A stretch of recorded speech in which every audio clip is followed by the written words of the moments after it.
పోయిన 5 సంవత్సరాలు 19, 24 భూసార పరీక్షలు కూడా నిలిపేశారు. నేను ముఖ్యమంత్రిగా ఉన్నప్పుడు సమైక్య ఆంధ్రప్రదేశ్ లో భూసార పరీక్షలు పెట్టి భూసార పరీక్షల ఆధారంగా మైక్రో న్యూట్రియంట్స్ ఇచ్చి తర్వాత ఏదైనా బ్యాలెన్సింగ్ ఉంటే ఇస్తున్నాం.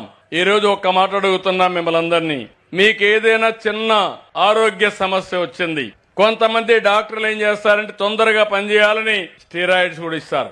మైల్డ్ వెరైటీ ఇవ్వాల్సిన అవసరం అంటే ఇచ్చినా పర్లేదు కానీ ఎక్కువ ఇస్తే బాడీకి సైడ్ ఎఫెక్ట్స్ వస్తాయి. భూమికి కూడా అంతే. ఈ రోజు మీకు యూరియా తక్కువ ఖర్చుకు వస్తుందని యూరియా ఎక్కువ వేస్తున్నారు. అది ఎవరు చెప్తే వేస్తున్నారంటే ఆ షాప్ వాళ్ళు చెప్తే వేస్తున్నారు. అంటే దీనికి ఒక శాస్త్రీయత లేదు. ఇప్పుడు మనం అందరం కూడా బ్రహ్మాండంగా టెక్నాలజీ ఏజ్ లో ముందుకు పోతున్నాం. నేనే టెక్నాలజీ ప్రమోట్ చేశాను. ఈ సెల్ ఫోన్లు వచ్చినప్పుడు నన్ను అందరూ ఎగతాళి చేశారు. ఈ రోజు సెల్ ఫోన్ లేని వాళ్లే లేరు.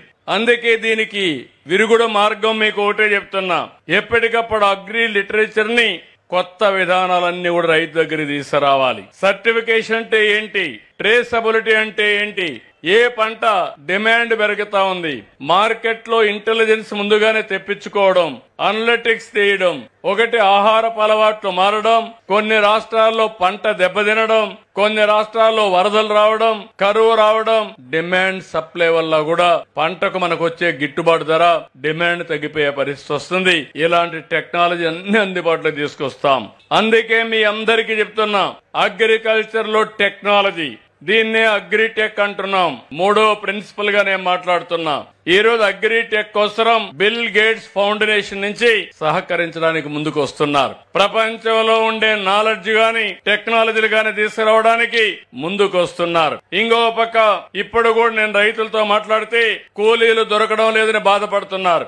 ఇది యథార్థం. ఎప్పటి నుంచో నేను ప్రయత్నం చేస్తున్నాను నరేగా వ్యవసాయానికి అనుసంధానం చేయాలని. ఒక స్టేజ్ లో ఇప్పుడు కేంద్రంలో వ్యవసాయ శాఖ మంత్రిగా ఉండే వ్యక్తిని, మాజీ ఆయన సీఎం గా ఉండేవాడు అప్పుడు మధ్యప్రదేశ్ లో, చౌహాన్ గారు ఆధ్వర్యంలో కమిటీ వేశారు. దురదృష్టం ఆయన కమిటీ రిపోర్ట్ ఇవ్వలేదు. మళ్లీ నేను ప్రధానమంత్రి గారితో మాట్లాడతా, ఎంతవరకు వీలైతే నా ప్రయత్నాలు చేస్తానే ఉంటా.